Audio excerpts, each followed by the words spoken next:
Eto na mga boss, matapos nga na naging laban dito ng Los Angeles Lakers kontra nga dito sa Memphis Grizzlies, ay may sinabi itong si LeBron James patungkol nga sa kanyang pagre-retiro. Grabe mga boss, kahit ako mismo yung sinabi ito ni LeBron James ay bigla akong nalungkot na balang araw talaga ay hindi na natin siya makikita dito nga sa loob ng court. Ano nga ba sinabi dito ni LeBron James? Tara't pag-usapan natin yan.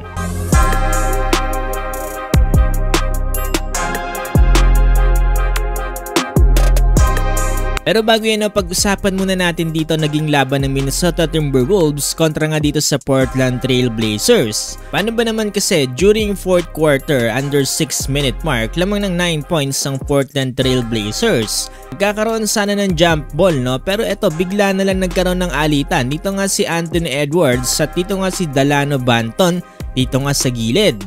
Kung makikita natin dito biglang tinulak dito ni Anthony Edwards etong si Dalano Banton. At bumawi naman dyan si Banton at tinulak niya rin itong si AE. Ito na nga nagkaroon ng trash token yung isa't isa at bigla na lang sila nagkaroon ng tulakan. Kung mga boss anong take nyo dito kasi para sa akin parang normal box out lang yung ginagawa dito ni Banton. Medyo nag-overreact lang itong si Anthony Edwards. Pero kagad din naman sila ng awat dyan at dito nga sa naging laban na to ay nanalo ang Portland Trail Blazers sa final score na 106-98. Ito yung nanguna si Shaedon Sharpe with 33 points, samantalang dito naman para sa Minnesota Timberwolves itong si Anthony Edwards with 24 points. Eto mga boss, dumako na tayo dito patungkol sa naging interview dito nga kay LeBron James matapos na naging laban nila kontra dito sa Memphis Grizzlies. Ito kasi nakapagtala siya ng kanyang ikatlong triple-double with 35 points, 12 rebounds with 14 assists.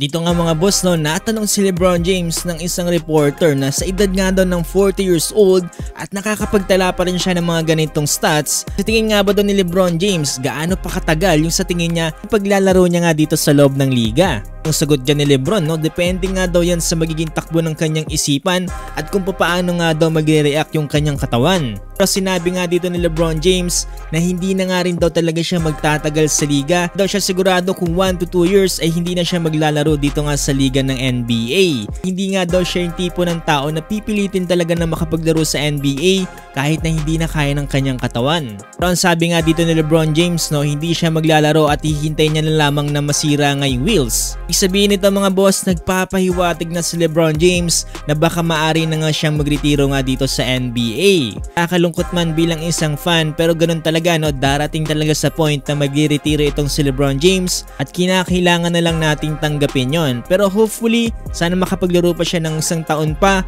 dito nga para sa Los Angeles Lakers.